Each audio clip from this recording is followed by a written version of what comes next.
arts at ncca.gov.ph. Boses, pagbibigay linaw sa mga usaping napapanahon. Boses, pulso ng mamamayan sa mga isyung pambayan. Boses, kasama si Alan Alanige, Lunes hanggang Biyernes, alas 7:30 ng umaga, dito sa Radyo Pilipinas, Radyo Publiko. Radyo Publiko, 738 AM.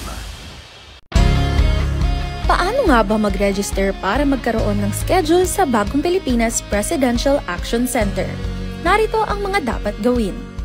Gamit ang iyong mobile device, pumunta sa eGov.ph app. Pwede itong i-download mula sa Apple App Store o sa Google Play Store. Gumawa ng account. Ilagay ang email address, valid mobile number, pagkatapos ay makakatanggap ka ng one-time code sa iyong email. Gamitin ang code sa eGov app para sa verification ng iyong account at ng mga impormasyong ibinigay. Congratulations! Meron ka ng eGov.ph app account. Pwede mo na ma-access ang iba't ibang serbisyo ng gobyerno kabilang ang mga serbisyo sa Bagong Pilipinas Presidential Action Center. Ito ang Presidential Broadcast Service. Radyo Pilipinas. Radyo Publiko ng Bagong Pilipinas para sa Bagong Pilipino. Naghahatid ng mahahalagang balita at impormasyon na guugnay ng pamahalaan sa sambayanan. Tulay sa himpapawid ng serbisyo publiko. Radyo Pilipinas. Radyo Publiko. Ang boses ng Pangulo. Sa Mega Manila, 738. Radyo Pilipinas. Radyo Publiko.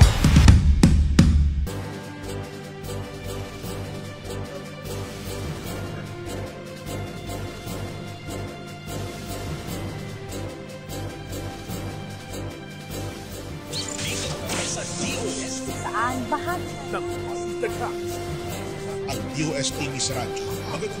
Ilang ba natin?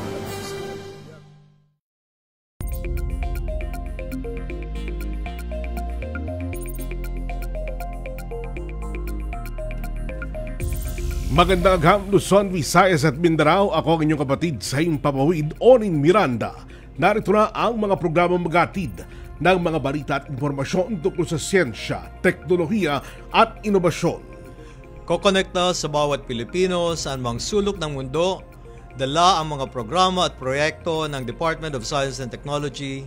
Sa ngalan ng ating kalihim, ako ang inyong lingkod, Asek Napoleon Juanillo Jr. Ito ang Radyo Siyensya sa DOST. Konektado ka. Asek Nap, magandang agham po. Magandang agham, Onin, at sa lahat ng ating mga kakonek. Ayan, tama-tama mga kaibigan, at para lahat tayo makakonek, oras na para pakinggan ang mga naging kaganapan sa DOST sa linggo nagdaan na pinangunahan ni DOST Secretary Renato Yusludum Jr. Noong Lunes, ginanap po ang National Artificial Intelligence Stakeholder Summit na pinangungunahan ng DOST. Kinagabihan naman po ay dinaluhan ni Secretary Solidum at iba pang DOST officials ang anibersaryo ng Filipino Inventor Society. Martes naman ay nakipagpulong po si Secretary Rene sa mga opisyal ng Department of Education upang talakayin ang pagpapalakas ng disaster risk reduction and management para sa mga paaralan. Miyerkules po ay bumisita sa DOST para sa isang scientific visit si Negros Occidental Representative at Chair ng House of Representatives Committee on Science and Technology, si Honorable Jules Ledesma. Huwebes naman po ay ginanap ang Geospatial Analytics and Technology Solutions Program Stakeholders Conference. Ang programang ito ng DOST ay importante upang magbigay ng mahalagang insights na nakababatay sa lokasyon na nagtutulak ng informed and data-backed decisions sa iba't ibang sektor tulad ng publikong kalusugan, transportasyon at edukasyon. Kahapon naman po, Biyernes, ay naganap ang oath-taking na newly conferred and upgraded career scientists. Ayan, Maraming salamat po, Aseknap, at congratulations po sa mga bagong siyentista po natin. Ilan po dyan, mga upgraded scientists. Tama po ba yun, Aseknap? Tama po. Matanong ko lang po kayo, kamusta po ang naging pabisita ng chairman ng House Committee on Science and Technology, Congressman Josie Des? Gaano po kahalaga yung pagdalaw o yung pagbisita ng ating pong kongresista? Ang pagbisita po ni Honorable Jules Ledesma ay napakahalaga sa DOST. Ibig lang sabihin nito, isang simbolismo ito kung gaano kahalaga ngayon na binibigyan ng importansya ng House of Representatives ang science, technology, and innovation.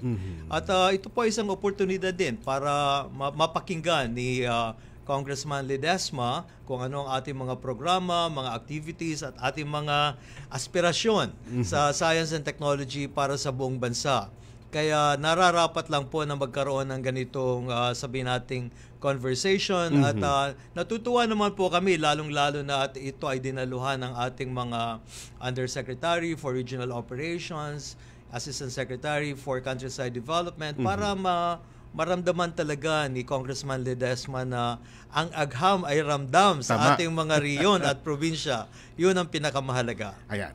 Aseknap, naganap din po ang, o naganap na po ang paggamit ng AI dito po sa ating bansa. Artificial Intelligence, be it transport system, financial services, creative industries. Ano po ang nabuo sa kanatapos lang, sir, na AI Stakeholder Summit dito po sa ating bansa? Maganda po yan kasi ito pong AI Stakeholder Summit ay really para rin magkaroon talaga ng, sabi natin, ng leveling off ng mga expectations kung ano po talaga ang role ng bawat ahensya para talaga mabuo itong National Artificial Intelligence Strategy or NAIS para sa buong Pilipinas. Alam niyo po, maraming pundasyon ang artificial intelligence. Kailangan bisitahin natin kung gaano I should say, preparasyon ng ating workforce, anong mga kailangan na skills na dapat nating malaman para handa tayo sa mga pangangailangan mabuo itong struktura ng artificial intelligence. At kailangan din po talaga magkaroon ng discussion para magkaroon ng sabihin nating pagkakaisa at walang duplikasyon sa mga ginagawa natin tungkol sa artificial intelligence, maging efficient po at epektibo ang ating mga programa. Kaya mahalaga itong stakeholders conference na to. Anong pwedeng gawin ng Commission Higher Education, anong pwedeng gawin ng Department of Education, pati TVET or TESDA, pati na po of course, mahalaga ang DICT, ang Department of Trade and Industry, ang Department of Health, lalo na. So sa pangunguna ng Department of Science and Technology, ito po ang ating ginagawa ngayon na mabuo-buo itong mga estrukturang ito. Kaya mahalagang activity po yung Stakeholders Conference. Maraming salamat po, Aseknap. Mga kaibigan, alamin muna natin ang lagay ng panahon. May pag-ulat si Lian Loreto mula sa Pag-asa Weather Forecasting Center. Lian? Radyo Pilipinas. Magandang hapon po sa ating lahat. Ngayon nga pong 1:00 ng hapon, yung sentro nitong si Bagyong Ramil ay nasa may coastal waters na nga ng Lawang, Northern Samar. Napakalapit nga po nitong sentro dito po sa kalupaan ng Northern Samar, kaya posible nga po yung landfall scenario dito ngayong tanghali hanggang early afternoon. So ngayon, nag-weekend naman po slightly ang winds nitong si Ramil. Ngunit meron pa rin po itong taglay na hangin na aabot sa 65 km per hour at pagbugso na abot sa 90 km per hour. Sa kasalukuyan, westward naman po yung kanyang movement sa bilis na 25 km per hour at base sa ating forecast track and intensity, inaasahan nga po natin na itong si Bagyong Ramil ay mag-west-northwestward. Posible nga patungo dito sa may Catanduanes area. Maaari po itong mag-landfall ngayong gabi or di na naman kaya dito sa may Albay or sa may Sorsogon area. So mataas po yung chance na mag-landfall ito dito sa may Bicol region. At pagtapos naman po niyan, ay ngayong gabi naman po inaasahan natin na possible pa rin yung sa landfall scenario sa ibang isla ng Bicol region at bukas ng umaga.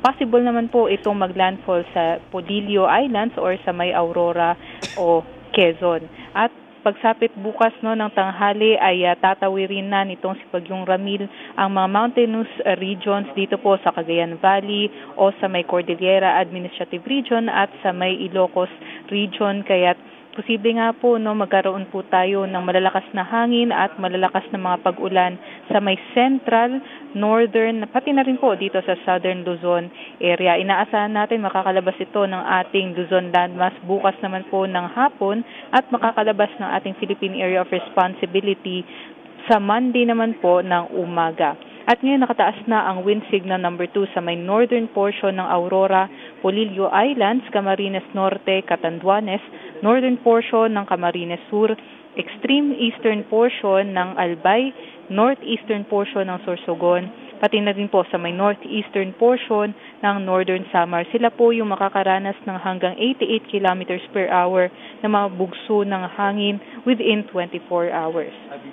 At wind signal number 1 naman po ang nakataas dito sa Cagayan, kabilang ang Babuyan Islands, sa may Isabela, Quirino, Nueva Vizcaya, pati na rin po sa may Apayao, Abra, Kalinga, Mountain Province, Ifugao, Benguet, Ilocos Norte, Ilocos Sur, La Union, Pangasinan, sa nalalabing bahagi ng Aurora, Nueva Ecija, eastern portion ng Bulacan, eastern portion ng Tarlac, pati na rin po sa may eastern portion ng Pampanga, northern and eastern portions ng Quezon, nalalabing bahagi din po ng Camarines Sur, Albay at Sorsogon, maging sa Burias Island at Ticao Islands. At dagdag ko lang din po, wind signal number 1 pa rin po tayo sa Northern Samar, sa may northern portion ng Eastern Samar at sa northern portion ng Samar. Hanggang 61 kilometers per hour naman po ng mga bugso ng hangin ang ating inaasahan within 36 hours. At aside po dito sa ating inaasahan na mga malalakas na hangin, posible naman po yung malalakas na mga pag-ulan sa southern periphery ng Bagyong Ramil. Kaya nakataas nga po ang ating weather advisory, nasa potential na maging 100 to 200 millimeters ang mga pag-ulan natin dito po sa may ngayong araw sa may Catanduanes, sa Northern Samar, maging po dito sa may Albay, Sorsogon, Camarines Norte at Camarines Sur.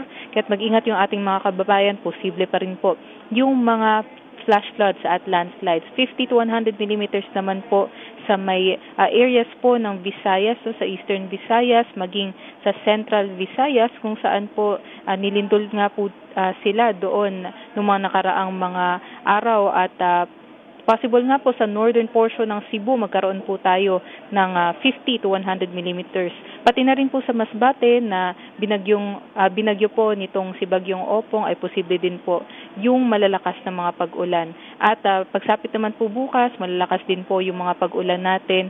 Dito naman po sa may Isabela, sa may Aurora, pati na rin po sa may Quezon.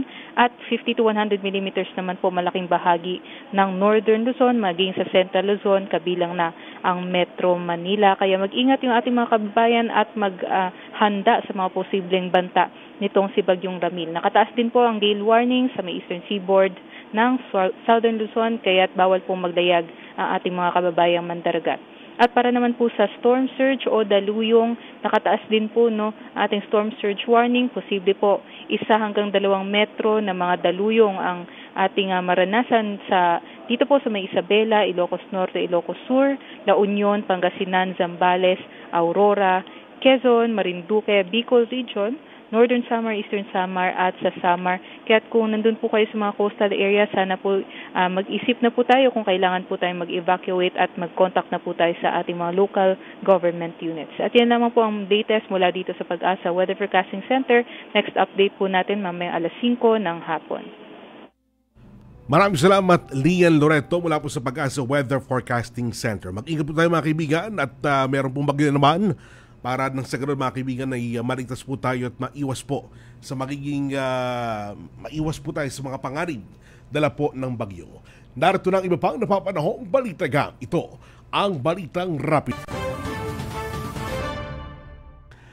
Nais ng kagawaran ng Agam at Teknolohiya o DOST na maitayo ang Artificial Intelligence o AI Powered Philippines sa 2028 bilang bahagi ng kanilang National AI Strategy o NAIS-PH.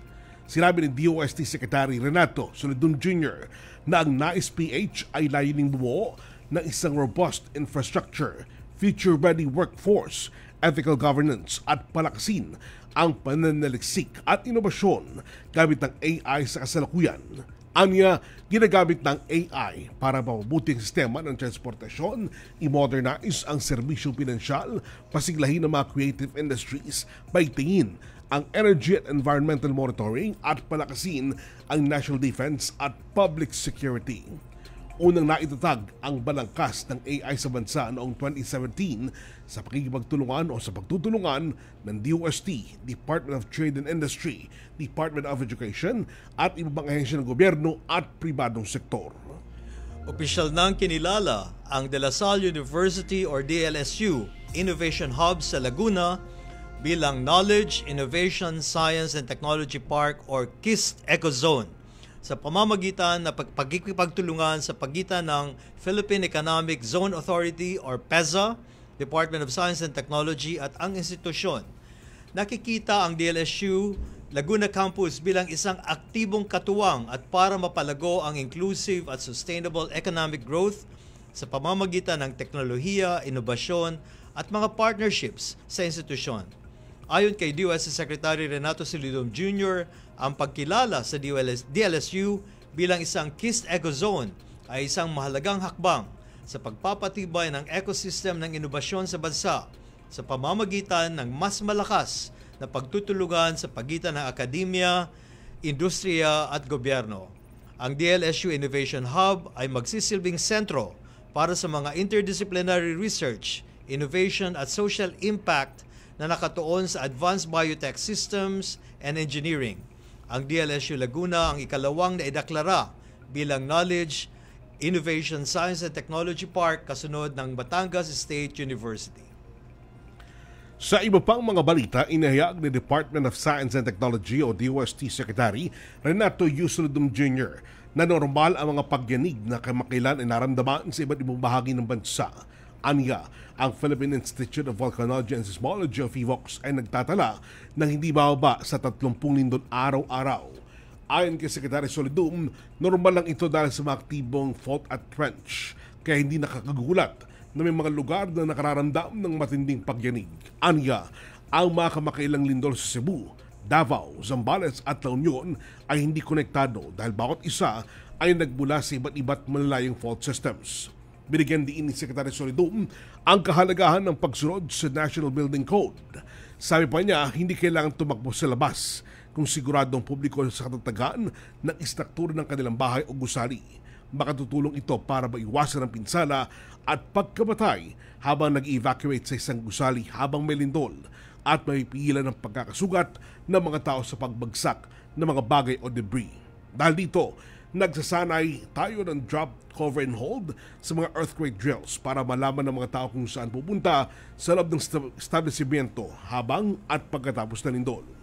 Hinikayat din niya ang publiko na maghanda ng emergency bag o go bag at alam kung saan mag-evacuate at paano humingi ng tulong mula sa lokal na pamahalaan.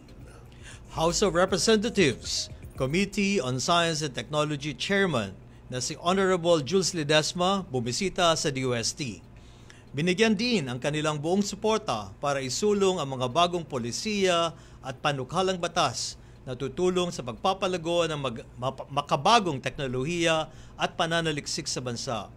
Para sa iba pang detalye, narito ang report ni DOST TV Chief Correspondent Jel Miranda.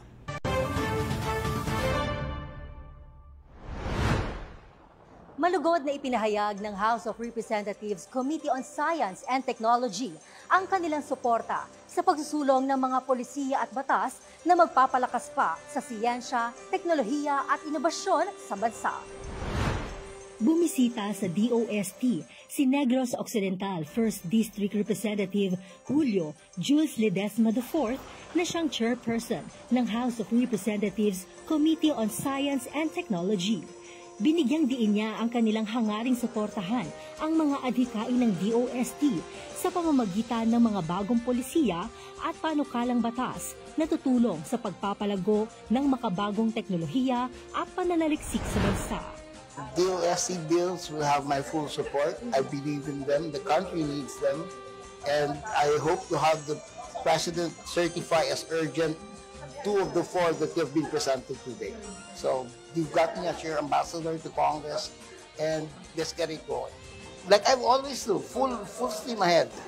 Basta bibilisan natin at gagawin natin sa tamang panahon at tamang lugar. Because that's your taxpayers' money. It's our duty to work for you. We're here for you. Bahagi ng presentasyon ang mga pangunahing programa at proyekto ng Department of Science and Technology, kabilang na ang pagpapatupad ng National Measurement Institute of the Philippines Act at Philippine Science Institute Act. Well, the first is the National Measurement Institute, which is part of the National Quality Infrastructure.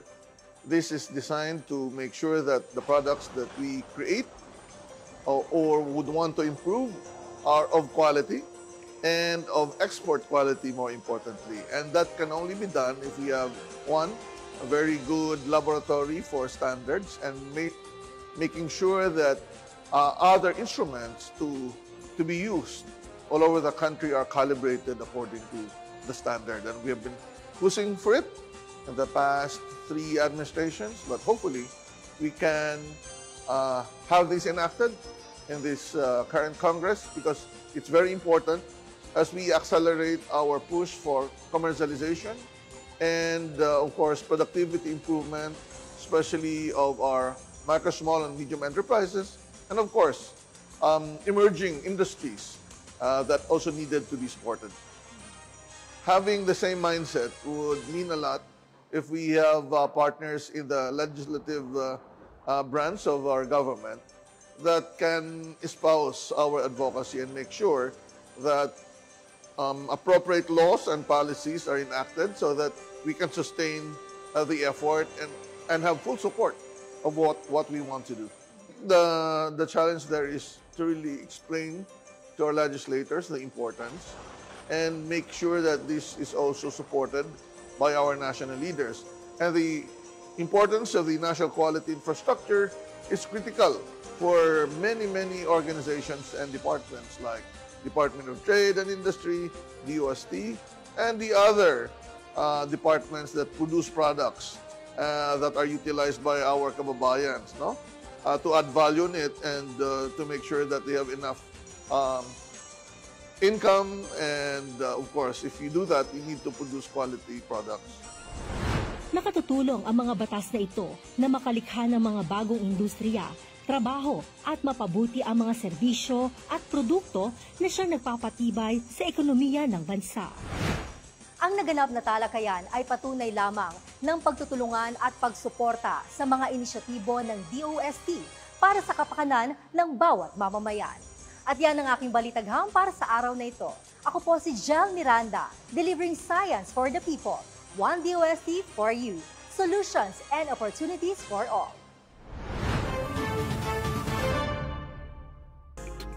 At yan po ang mga balitang rapidos.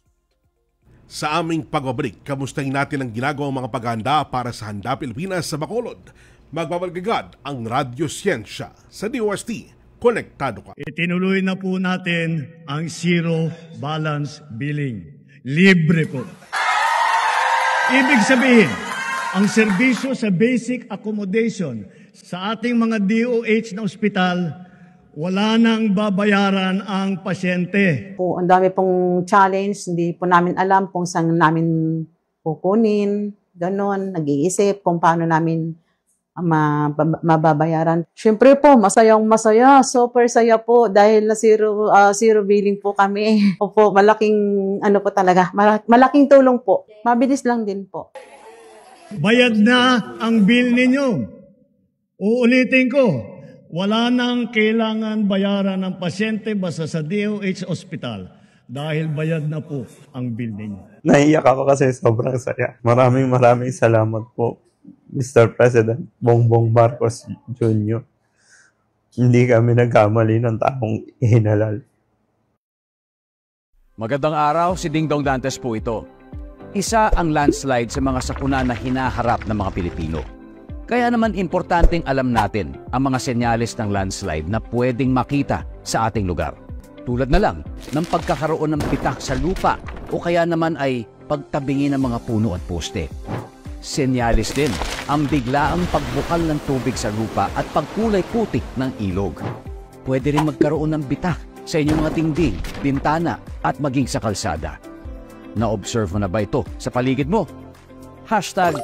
#panatag ang may alam.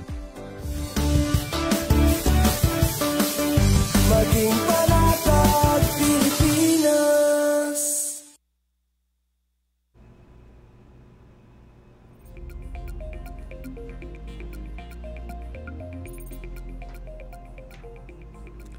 Nagbabalik po ang Radyo Siyensya. Narito na ang ating kwentong SNT.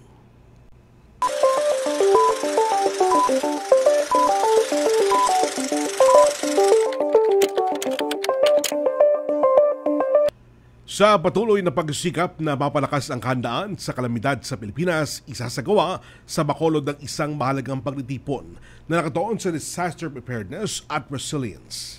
Alamin natin ang mga preparasyon para sa Handa Pilipinas sa Negros Island. Kasama natin via Zoom si Engineer Gladys Reyes, Supervising Science Research Specialist, PSTO Negros Occidental. Magandang araw, Gladys. Magandang araw din po, Asiknap at Sir Onin. Yes, ma'am. Ikwento mo sa aming, Gladys, ano ba ang pangunahing layunin ng pagdiriwang ng Handa Pilipinas sa Negros Island, lalo na sa Bacolod? Asiknap and Sir Onin, ang Handa Pilipinas po ay bahagi ng pambansang kampanya ng Department of Science and Technology upang palawakin ang kamalayan ng publiko, palakasin ang kolaborasyon, at bumuo ng komunidad na mas matatag, ligtas, at handa sa mga sakuna at panganib. Gamit ang agham, teknolohiya at inobasyon, layunin ng Handa Pilipinas ang magkaroon ng mga solusyon para sa Disaster Risk Reduction and Management or DRRM at kasama na rin dito ang para sa climate resilience. Nakapaloob din sa kampanya mga estratehiya para mas mapabuti ang kahandaan ng mga lokal na pamahalaan, paaralan, komunidad at lahat ng mga mamamayan. Alright. Ma'am, paano po nakatutulong ang Handa Pilipinas sa pagpapalawak po ng kaalaman tungkol sa disaster risk reduction sa mga komunidad sa Visayas? Sa pamamagitan po ng Handa Pilipinas, na ibabahagi ng DOST, mga makabagong teknolohiya at inobasyon sa DRR, kabilang dito ang mga kagamitan sa hazard monitoring, early warning systems, at iba pang solusyon na mula sa agham. Sa ganitong paraan, natututo ang mga komunidad kung paano gamitin ang teknolohiya para maging handa. Nagbibigay po tayo ng pagkakataon sa mga lokal na pinuno, pribadong sektor, akademya, at residente na makilahok at matuto mula sa mga eksperto. Higit sa lahat, hinihikayat ng Handa Pilipinas ang pagkakaisa at koordinasyon sa pagitan ng iba't ibang stakeholders na isang kritikal na bahagi ng pagkakaroon ng epektibong DRRM. Gladys, ano mga aktibidad ang mga inihanda ng DOST at ng mga kasangga nito sa Bacolod upang hikayatin ang pakikipaglahok ng publiko sa disaster preparedness? Asiknap, marami po tayong nakahandang aktibidad sa Handa Pilipinas. Magkakaroon po tayo ng exhibits ng mga technologies patungkol sa disaster risk reduction and management.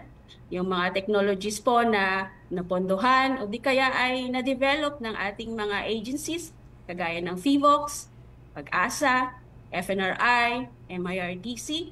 Kasama na din ang ITDI, ang ASTI, ang PTRI, ang FPRDI, ang PCHRD, yung PICARD at PSHARED. At syempre po, galing pa din po sa mga partners natin.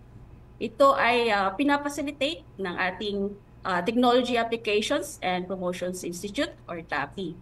Meron din po tayong mga exhibits from our innovators kagaya ng Metronics, Hytera at MapX. At kasama na din yung ating mga galing sa academe like yung ating UP Cebu, yung lokal natin na Carlos Hilado Memorial State University. At syempre, yung galing din sa ating mga lokal na pamahalaan, kagaya ng probinsya ng Negros Occidental, Lapu-Lapu City at Bago City.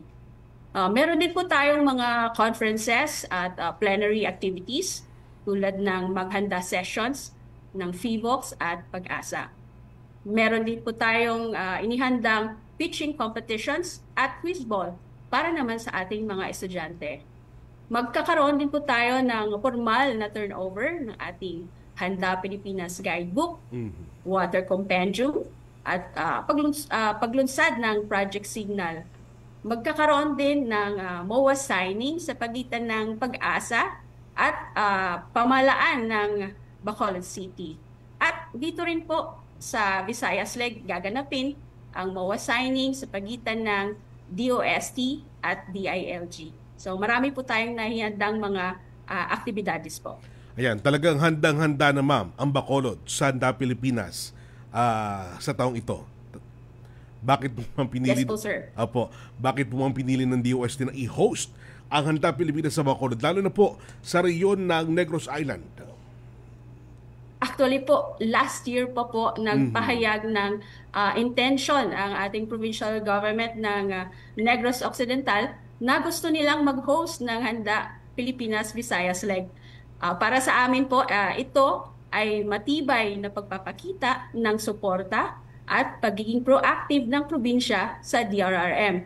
Napaka-timely din po ito kasi alam naman natin na ang Negros Island ay maraming exposure sa mga natural na hazards. Apo. Kagaya ng po ng pagiging active ng Bulkang Kanlaon, ang bagyo, at recently po yung mga paglindol.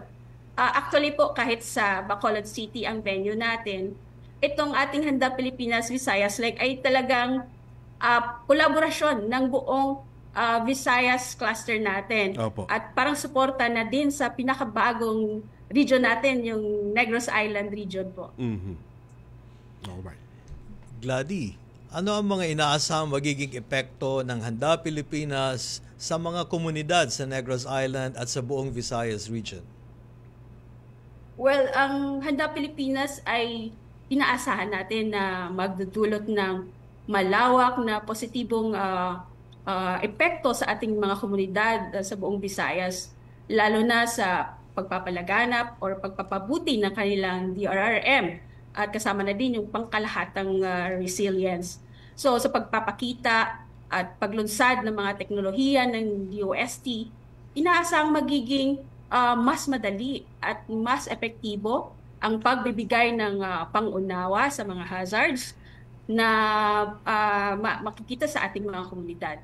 At magkakaroon din po tayo ng mga pagkakataong matutunan at may patupad ng mga LGU ang mga inobasyon para sa pag-iwas, sa paghanda, sa pagtugon at pag-recover sa mga disaster tulad ng mga early warning systems, yung iba't ibang drone applications, yung mga damage assessments at yung mga science-based na risk assessment tools.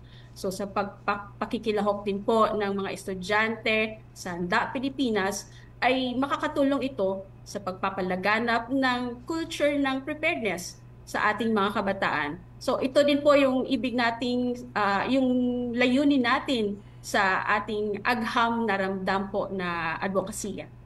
Alright. Ma'am, ano po ang papel ng mga leader ng lokal na pamahalaan at ng mga eksperto sa paglitipo na ito, Handa Pilipinas? Well, napakalaki po ng papel na kanilang ginagampanan. So ang ating mga lokal na lideres ay yung pangunahing benepisyaryo ng ating pagpapatupad ng Handa Pilipinas. Sila din po yung makakatulong. Ito din po ang makakatulong sa kanila sa pagdesisyon kung anong mga teknolohiya ang i-adopt at mag-allocate po sila ng karampatang budget upang maisama ito sa kanilang local DRRM plans. Ang kanilang presensya sa Handa Pilipinas ay nagpapatunay o nagpapahiwatig ng kanilang political will at pagiging seryoso nila pagdating sa DRRM. Yung ating mga eksperto naman ang magbabahagi ng kaalaman at teknikal na kasanayan at sila yung nangunguna sa mga sesyon kagaya ng maghanda upang magbigay ng malalim na pangunawa sa mga natural hazards na kinakaharap ng Visayas. At sila din po yung magpapaliwanag ng science sa likod ng mga hazards na ito. At ito rin po ay sa pamamaraan na madaling maintindihan ng ating mga stakeholders. Salamat, Gladys. Paano pala maaring makibahagi ang mga residente ng Bacolod sa mga programa at aktibidad ng Handa Pilipinas? Ang Handa Pilipinas Visayas Leg po ay dinisenyo natin upang maging inclusive. So ibig sabihin, bukas po ito, hindi lang po sa mga opisyal ng gobyerno, kundi pati rin po sa pangkalahatang publiko. Kabilang na po yung mga estudyante at residente ng Negros Occidental. So pangunahing bahagi ng Handa Pilipinas ay ang ating exhibition area kung saan pinapakita ang iba't ibang technologies, tools, and products na may kaugnayan sa DRRM. Maaari silang magtanong ng direkta sa mga eksperto at siyentipiko tungkol sa paggamit ng mga teknolohiyang ito at sa kanilang kung paano ito gamitin sa kanilang pansariling pamumuhay at sa komunidad. Ang mga sesyon sa Handa Pilipinas ay pwede ring panuorin ng live via sa Facebook page ng DOST Philippines at DOST NIR. Alright. Maraming salamat po, ma'am. And again, imbitahan niyo na po ang ating mga taga-subaybay na makibahagi po sa 2025 Handa Pilipinas Visayas Leg. Maraming salamat, Sir Olin. So sa ating mga LGUs at mga kababayan sa buong NIR at sa buong Visayas region, huwag nating palampasin ang pagkakataong ito. Inaanyahan po namin kayo na pumunta, makibahagi at dumalo sa napakalaking pagtitipon tungo sa agham at kahandaan. Ang 2025 Handa Pilipinas Visayas Leg na gaganapin mismo dito sa Bacolod City sa SMX Convention Center this coming October 27 to 29. So bisitahan po natin ang ating mga exhibitions at samantalahin ang pagkakataong matuto mula sa mga eksperto. Sundan din po natin ang official Facebook pages ng DOST Philippines at DOST NIR para sa mga karagdagang impormasyon. Maraming salamat po, Sir Onin at ASECNAP for this opportunity po. Maraming salamat din, Engineer Gladys Reyes, Supervising Science Research Specialist, PSTO, Negros Occidental. Maraming salamat, ma'am. Thank you po. Alright, mga kaibigan, si Engineer Gladys Reyes ang ating pong nakapanayam. Mga kaibigan, get ready for Innoventa 2025, where science meets market and ideas turn into impact. Sa pagkakataon ito, pag-uusapan po natin ng Innoventa 2025. Isang pangunahing pagtitipon kung saan magsisilbing tulay ang siyensya at teknolohiya para mapalagong ating ekonomiya. At para ikwento yan, kasama pa rin natin Dr. Napoleon K. Juanillo Jr., Assistant Secretary for Technology Transfer, Communications, and Commercialization. ASECNAP. Opo. Opo. Kayo ang host sa araw na ito, kayo rin po ang aming bisita. Ano po ba ang unahing layunin ng Innoventa 2025? Unang-una, maraming salamat din po kay Secretary Renato Solidum at sa Radyo Siyensya at sa iyo, Onin, sa pag-imbita sa amin dito sa Radyo Siyensya para rin maibahagi namin kung ano ba talaga itong Innoventa 2025. Alam mo, unang-una tingnan natin ating title, Innoventa. Dalawa po ang words niyan, innovation saka venta. Ang layunin po natin, ano ba yung mga inobasyon natin na pwede na natin talagang ibenta o ay bahagi sa mundo na ito ay handa na at pwede na rin kung ikaw ay isang kapitalista, pwede mo nang kapitalan yung ating mga ginawa ng ating mga scientists, mga engineers, mga researchers. So ang pangunahing layunin ng Innoventa ay para bang pagpapasikat at pag-showcase, pagpo-promote, pagmamarket. Kung baga sabihin na natin para itong class na talipapa. Talipapa ng science, technology, and innovation products and solutions na ginawa ng ating mga researchers, scientists, engineers. Karamihan po ay supported, of course, ng Department of Science and Technology sa pamamagitan ng support ng DOST sa ating state universities and colleges, sa University of the Philippines system at sa mga pribadong universities and colleges. So, excited po kami dito.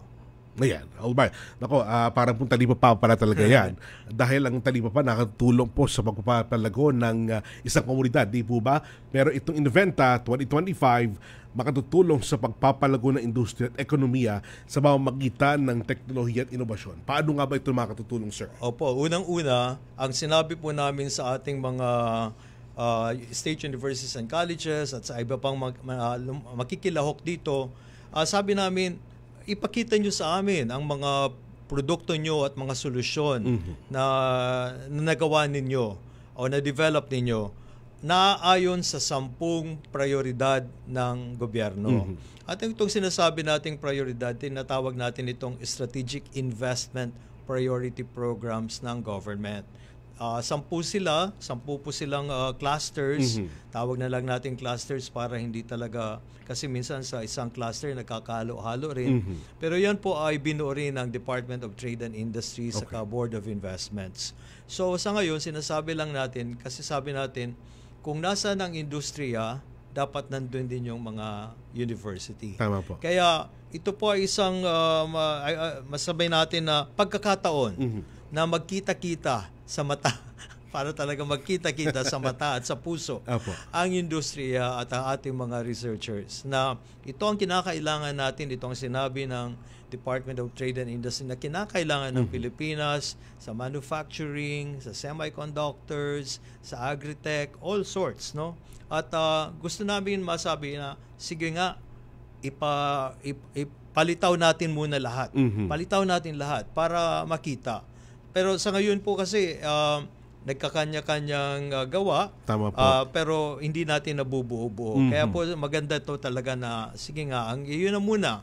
Ang intention po namin ay talagang magkita-kita tayo. Ito yung mga direction ng gobyerno at ipakita natin kung anong naging suporta ng Department of Science and Technology para mabuo itong Strategic Investment Priority Program. Ayun, tama-tama po yan. Sapagkat at this point in time, maraming po mga produkto ang hindi po gaano nabebenta at hindi gaano na pag-uusapan kasi kumbaga kulang sa suporta, di ba? At sa pamamagitan ng Inventa, malaki ang tulong na bibigyan ito sa mga may-ari po ng mga ganyang produkto. Opo, kaya nga namin inimbita rin ang Department of Trade and Industry, ang PEZA, ang Intellectual Property Office ng Philippines, ang Philippine Chamber of Commerce and Industry, mga even heads ng industry sectors, leaders ng industry sector, para lang magkaroon sila ng ideya, ito pala ang ginagawa ng Department of Science and Technology. Ayan. Dito pala napupunta yung kanilang suporta sa universities and colleges. At talagang malaking sorpresa po, talagang dami-dami rin talagang mga produktong nagawa ng ating mga universities and colleges para bang gusto natin sabihin din sa ating mga industry leaders na kung kayo ay nangangailangan ng mga produkto at mga solusyon, tumingin kayo dito sa amin. Tama. Kasi kayang-kaya namin gawin kung anong gawin. Ngayon, kung magkulang man or may kakulangan man, di sabihin nyo sa amin. Ganyan naman talaga. At tumulong lagi ang DOST. At hadang tumulong DOST, marami tayong mga scientists, may experts tayo, may network. Kung magsasabing, ay, kulang dito, ito pang kailangan, didadagdagan ho natin. Alam mo naman sa science and technology, trial and error palagi. Yun naman, kaya lang naman siya umuusbong dahil sa nagtutulungan tayo. Tama po. Kung nagkulang, dadagdagan. Kung mali, iko-correct. Tama po. Diba? Yan ang maganda sa science. Ayan. Hindi naman po ito pass or fail. Anyway, palaging dapat pass lahat. Ayan, tama po. ASECNAP, sino po pwedeng sumali or lumuhok dito sa Inventa? Alam nyo po, inimbitahan namin halos lahat. Unang-una, syempre, kasi nga ang suporta ng DOST ay napupunta sa universities and colleges. So, sabi namin, lahat ng mga presidente, papuntahin yung kanilang mga product developers and producers at ipakita kung ano itong mga solusyon na ito.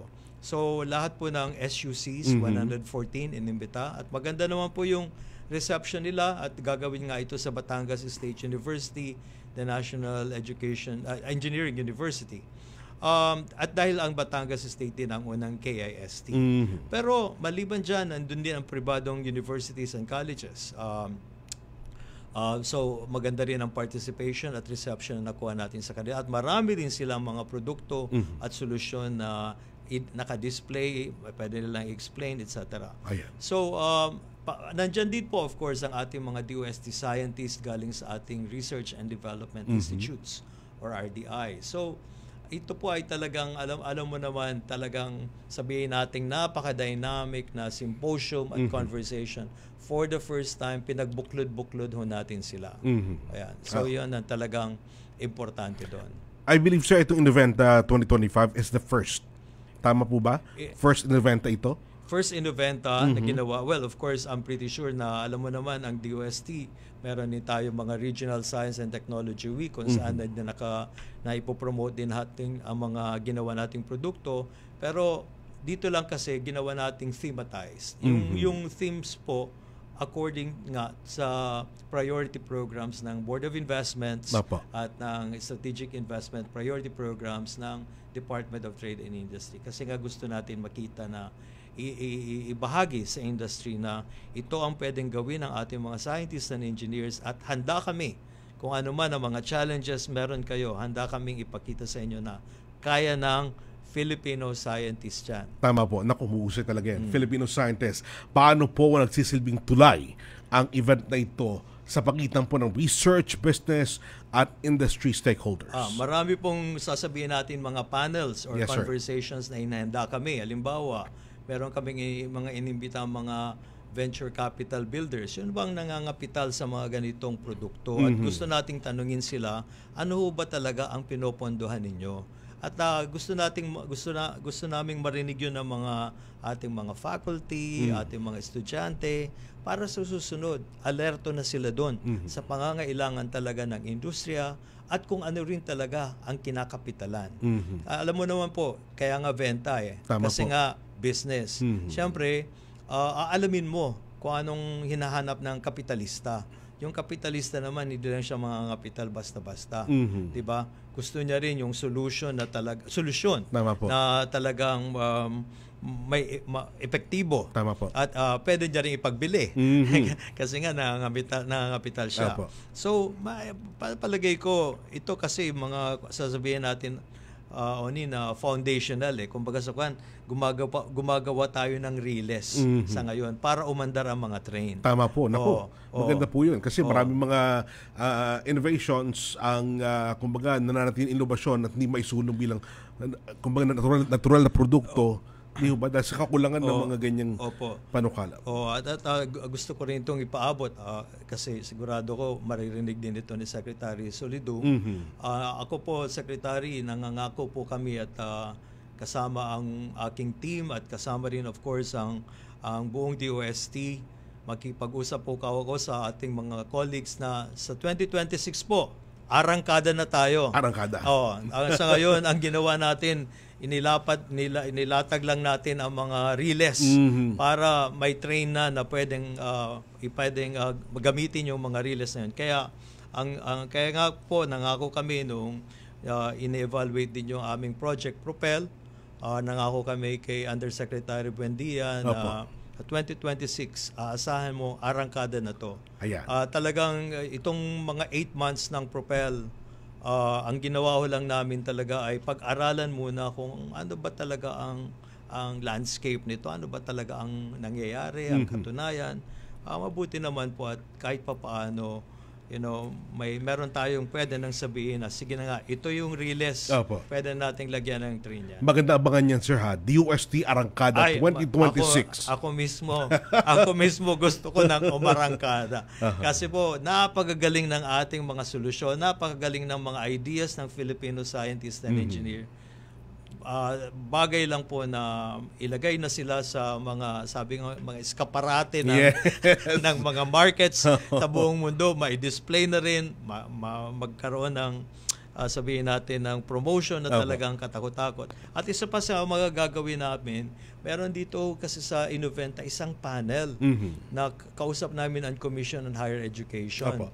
Na sabi namin, ang isa kasing solusyon kung hindi siya tested, wala ring investor na gustong magbigay ng kapital. Opo. So, kung sasabihin mo na itong solution na to ay na-test mo lang sa 100 or 200 na adopters or users, whether these are animals or human beings or crops or engineering designs, parang yung kapitalista ba, parang ninenervyos-nervyos din. Tama po. Diba? Kailangan kasi, ang inaasahan din ng mundo, para masabi mong epektibo itong solution na to, itong produktong ito, na-test mo siya sa tens of thousands. Kaya kung sakali man mangyari itong plano namin na maki-collaborate sa Commission on Higher Education, ma-mobilize ang lahat ng SUC na, may 3.7 million college students sa mga SUCs. Imaginein mo na lang, ang 3.7 na yan ay anino yan ng mga nanay, tatay, ate, kuya, lola, lolo, lahat ng kamag-anak, lahat ng komunidad, lahat ng posibleng pwedeng makilahok para sa testing. Magkakaroon tayo ng critical numbers para sabihin sa isang kapitalista, oo, na-test namin ito. Sinusunod ang isang sabihin nating disiplinadong scientific process para matest ito. Paano po, sir, yung mga hindi pa nasusubukan o hindi pa natetest pero masasabi siguro effective naman, pwede bang tumulong ang DOST para maggabayan po sila? Of course. Yeah, yan na po ang sinasabi natin. Gusto nating maging very inclusive itong testing na to. Dapat itong sinasabi natin, dapat walang idea na basta-basta lang mawawala dahil lang sa kaya sabi natin talagang dapat may mga kwan dito. May magtulungan tayo at mas itong Innoventa isang plataforma para dumami pa ang ating ideas kung paano tayo talaga makipagtulungan sa bawat isa. All right. Nako, Asik na, maraming po salamat at invite niyo na po ang ating mga taga-subaybay na makibahagi po dito sa Innoventa 2025. Iniimbita ko po ang lahat na interesadong makilala kung anong ating mga produkto at solusyon sa Science, Technology, and Innovation dito sa Innoventa 2025 sa Batangas State University. Sa ngayon po, kami ay tumataba ang aming puso kasi nasa 500 na po ang mga nakakumpirmadong mag-a-attend ng Innoventa. Maliban po dyan, Onin, back-to-back kasi ito sa isang international conference din ng mga engineers saka innovators. Kaya kung bubuin mo yung numbers, halos nasa 1,500 na daw. Kaya talagang para isa itong fiesta. Talagang sama-sama ang iba't ibang mga grupo rito. At yung mga panels, napaka-engaging po at stimulating yung ating mga topics. Ayan, alright. Maraming salamat po, Asik Nap, at dahil po ay kayo'y host din namin, may mga announcement po kay Sir. Yes, Onin. Ngayong araw po, hanggang Lunes ay nasa Camiguin po si Secretary Renato Silidum para pangunahan ang paglulunsad ng iba't ibang proyekto doon sa Camiguin, kagaya ng cold storage facility at robotics learning hub. Wow. Exciting yan. So October 22nd naman po gaganapin ang Asian Conference on Advanced Manufacturing na pangungunahan ng DOST Metals Industry Research and Development Institute. October 22nd din po gaganapin ang Philippine Textile Congress at Stitch Off na pangungunahan ng DOST Philippine Textile Research Institute. Siyempre, sa October 23rd hanggang sa 25, nandyan ang Innoventa 2025. Ayan. Maraming salamat po, Asik Nap. Maraming salamat po sa pagsama po sa ating programa sa araw na ito. Baka may gusto po kayong batiin at iyong mensahe sa ating mga taga-subaybay. Gusto ko lang batiin, of course, si Secretary Rene Solidum. Secretary Rene, ingat po kayo sa lahat ng mga biyahe nyo. Kasama si Undersecretary Sancho Maborang. Alam ko na talaga naman, napakasipag na ating secretary. Believe na believe ako.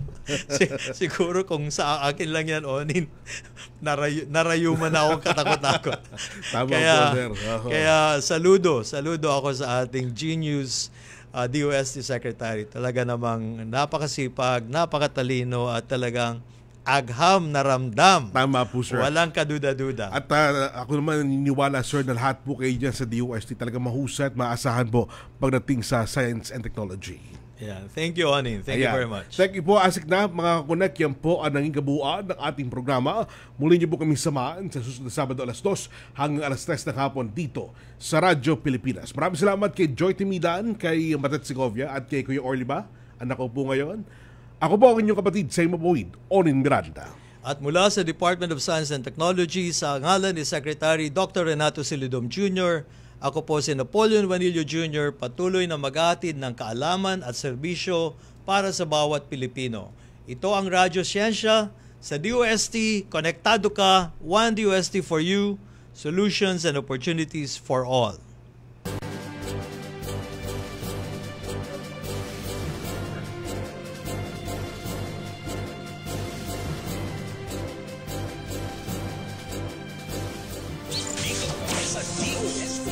Bahagi ng Ang DOST Miss Radyo. Ilang ba ka na naman?